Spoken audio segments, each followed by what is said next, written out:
తమిళనాడు రాజకీయాలు ఎప్పుడు కూడా విభిన్నంగా ఉంటాయి. ఒకసారి అన్నా డీఎంకే గెలిస్తే, ఒకసారి డీఎంకే గెలుస్తది. ఒకసారి డీఎంకే గెలిస్తే అన్నా డీఎంకే గెలుస్తది. కానీ ఇప్పుడు మారిపోయి ఎక్కడికొచ్చింది, 2 ద్రవిడ పార్టీలను పక్కకు పెట్టి టీవీకే విజయ్‌ని, అంటే సినిమా యాక్టర్ విజయ్‌ని ఈరోజు ముఖ్యమంత్రిని చేసి కూర్చోబెట్టేసారు. సరే, ఈయన మైనారిటీ ప్రభుత్వం, ఏం జరగబోతుందని భవిష్యత్తులో తెలీదు. ఎందుకంటే డీఎంకే అయితే పర్టికులర్ బెదిరిస్తా ఉంది, ఈయన పూర్తి కాలం పరిపాలన చేయడు అని.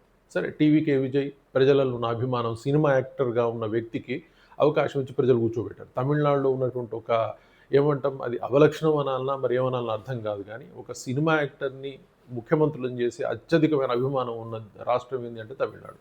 ఈరోజు అక్కడ ఒక వ్యక్తికి అన్యాయం జరిగిందని అందరూ ముక్తకంఠంతో చెప్తా ఉన్నారు. ఆయన మాజీ బీజేపీ అధ్యక్షుడు, ప్రస్తుతం బీజేపీలో ఉన్నటువంటి వ్యక్తి అన్నామలై. ఈయన ఒక ఐపీఎస్ ఆఫీసర్గా వదిలేసుకొని ఉద్యోగాన్ని బీజేపీలో చేరాడు. సరే, ఆయన చేసిన వర్క్ వల్లనే, ఆయన ప్రజల్లో తిరగటం వల్ల బీజేపీకి అక్కడ దాదాపు ఒక 14% ఓట్ల శాతం పెరిగిందని చెప్తూ ఉంటారు. సో ఈయన ప్రజల్లో చాలా పాపులారిటీ ఉంది.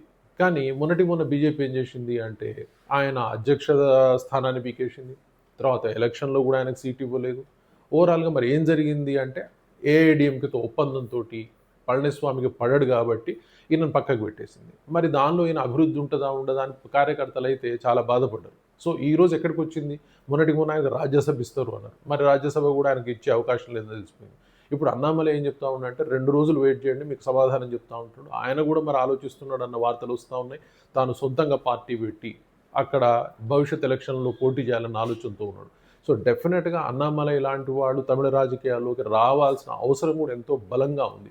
లేనట్లయితే ఈ సినిమా యాక్టర్లు కావచ్చు, లేదా ద్రవిడ పార్టీలు కావచ్చు, ఇలాంటి వాళ్ళు పెత్తనం చేసేసి ఇబ్బంది పెట్టే బదులు, అలాగే బీజేపీ ఈ కుట్రకోణ రాజకీయాలు, ఓట్లు ఎట్ట సంపాదించుకున్న ఆలోచనలకు బదులుగా, ఎందుకంటే వినయంగా విధేయతతో ఉన్న వాళ్ళని కూడా పక్కకు పెట్టి ఆలోచించే బీజేపీ పార్టీకి కూడా నిజం తెలుసుకునే అవకాశం క్రియేట్ చేయాలంటే అన్నామలై డెఫినెట్గా ఇంకో పార్టీ పెట్టి రావాల్సిన అవసరం వస్తుంది.